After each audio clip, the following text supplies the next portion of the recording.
नमस्कार, स्वागत है आपका वीके न्यूज में। चीन यूं ही पूरे विश्व में नहीं उछलता फिरता, इसके पीछे एक बड़ा राज है। उसने चारों ओर एक हुस्न का जाल फैला रखा है। शायद उसे मालूम है कि उसकी बारबी डॉल वाली सेना किसी से नहीं जीत सकती, इसलिए उसने चाणक्य नीति वाली बुद्धि अपनाई और इसके लिए उसने इस्तेमाल की हसीनाएं।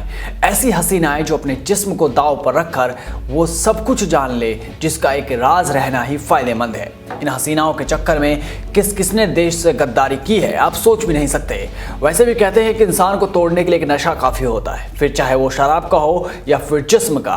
तो बस चीन ने भी हसीन अदाओं वाली और आंखों से मदहोश करने वाली हसीनाओं को काम पर लगा दिया, जो किसी से एक रात में सारे राज उगलवा ले। जी हाँ, हनी ट्रैप यानी हसीनाओं का ऐसा जाल जिसमें कई बड़े बड़े सियासतदान हमेशा फंसते रहते हैं। कुछ दिनों पहले ही खबर आई थी कि अमेरिका को चीन की एक महिला जासूस के बारे में पता चला, जो 4 साल उनके देश में बिताने के बाद 2015 में वापस पेइचिंग चली गई थी। इसके साथ ही ये भी खबर सामने आई थी कि इसके जिस्मानी संबंध कई बड़े राजनेताओं के साथ रहे हैं। कहा जा रहा है कि इस जासूस की जाल में एक अमेरिकी मेयर के अलावा जो बाइडेन की डेमोक्रेटिक पार्टी के एक वरिष्ठ नेता भी फंसे हुए थे। द सन की एक रिपोर्ट के मुताबिक चीन की इस महिला जासूस का नाम क्रिस्टिन फैंग है, जिसे फैंग फैंग के नाम से भी जाना जाता है। इस फैंग फैंग के साथ कई नेताओं ने संबंध बनाए, वो उसके जाल में फंसते चले गए और शायद एक मुलाकात की कीमत देश से गद्दारी के रूप में चुकाई गई होगी। जी हाँ, ये फैंग फैंग जासूस इतनी शातिर थी कि 4 साल अमेरिका में स्टूडेंट बनकर रही और कई अमेरिकी राजनेताओं को अपनी जाल में फंसाया। इसमें से एक डेमोक्रेटिक सांसद और यूएस सीनेट के इंटेलिजेंस कमेटी के मेंबर एरिक स्वेलवेल भी शामिल थे। आरोप यह भी है कि स्वेलवेल और क्रिस्टिन के बीच शारीरिक संबंध भी थे। वो बात अलग है कि अमेरिकी सांसद ने इस रिश्ते के बारे में कुछ भी नहीं कहा। रिपोर्ट में यह भी दावा किया गया कि 2014 में चीनी जासूस क्रिस्टिन फैंग ने एरिक स्वेलवेल के चुनाव लड़ने के लिए फंडिंग की थी। दरअसल एरिक उसके फंड रेजिंग कैंपेन, व्यापक स्तर की पहुंच और सुंदरता को देखकर फिदा हो गए थे और फैंग फैंग के करीब जाते चले गए और मोहब्बत में सब कुछ लुटा बैठे।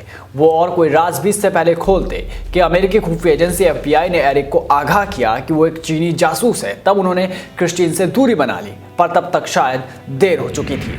FBI को 2015 में क्रिस्टिन फैंग के बारे में पता चला था। वो उसे रंगे हाथों पकड़ना चाहती थी, पर क्रिस्टिन इतनी शातिर थी कि उसे इस खतरे का अंदेशा हो गया और वो देश छोड़कर फरार हो गई।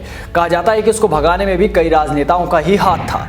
अब इस मामले में अमेरिकी खुफिया एजेंसी CIA के पूर्व अधिकारी डेनियल हॉफमैन ने फॉक्स न्यूज को दिए एक इंटरव्यू में कहा कि चीन के सैकड़ों नहीं हजारों की संख्या में हनी ट्रैप जासूस हमारे देश में सक्रिय है। ये जासूस गुप्त सूचनाओं को चीन तक पहुंचाने का काम करते हैं। चीन हर साल सैकड़ों की संख्या में अपने जासूसों को अच्छी अंग्रेजी सिखाकर उन्हें छात्र के रूप में अमेरिकी विश्वविद्यालयों में दाखिला दिलवाता है। यहाँ से ये जासूस अमेरिकी राजनेताओं और अधिकारियों को अपने जाल में फंसाकर खुफिया सूचनाएं निकलवाते हैं। जी हाँ, ये एक बड़ा खुलासा किया गया है। चीन कूटनीतिक तरीके से देश को तोड़ने के काम पर लग गया है। चीन इतना नीचे गिर चुका है कि वो महिलाओं को हथियार बना रहा है। हसीनाओं का इस्तेमाल करके वो देश को अंदर से खोखला करने में लगा हुआ है। इसके लिए वो सोशल मीडिया का इस्तेमाल भी करता है। जाहिर है कि सोशल मीडिया आज एक ऐसा माध्यम है जिस पर सारे राजनेता जुड़े हुए हैं और इन नेताओं के पास जो राज है उसे चीन हासिल करना चाहता है। हॉफमैन ने कहा कि फैंग फैंग या क्रिस्टिन फैंग को भी चीन के राज्य सुरक्षा मंत्रालय ने ही अमेरिका में जासूसी करने के लिए भेजा था। मैं विश्वास के साथ कह सकता हूं कि अब भी बड़ी संख्या में चीनी जासूस अमेरिका में सक्रिय है, जो यहाँ बड़े अधिकारियों और राजनेताओं को अपने हनी ट्रैप में फंसाने की कोशिश कर रही है। FBI का यह बयान दर्शाता है कि कैसे नेता जिन्हें देश की सेवा करनी चाहिए वो गोरी बाहों के जाल में फंसकर गद्दारी करने पर उतर आते हैं। चीन का ये ट्रैप सिर्फ अमेरिका में ही नहीं है, इसके जासूस फ्रांस, ब्रिटेन और नीदरलैंड में भी फैले हुए हैं। फ्रांस ने 2011 में ही चेतावनी जारी कर कहा था कि चीन उसके देश में हनी ट्रैप के लिए बड़ी मात्रा में जासूसों को तैनात कर रहा है। ब्रिटेन और नीदरलैंड ने 2016 में इस तरह के आरोप चीन पर लगाए थे। चीन इस काम के लिए अपनी दादागिरी दिखाता है। एक रिपोर्ट के मुताबिक चीन खूबसूरत लड़कियों को चुनता है, उनके परिवार पर दबाव डालता है, फिर उन्हें ट्रेनिंग देकर एक खास टारगेट के पास भेजा जाता है। इसके लिए वो स्टूडेंट बनकर अपने जासूसों को काम पर लगाता है। ये जासूस राजनेताओं की आपत्तिजनक हालत में तस्वीरें खींचती है और वायरल करने की धमकी दी जाती है। जाहिर है कि किसी भी नेता के लिए उसकी इज्जत से बड़ी कोई चीज नहीं होती और अगर इज्जत नीलाम हो गई तो फिर कुछ बचेगा ही नहीं। इसी आड़ में ये हसीनाएं सारे राज उगलवा लेती है।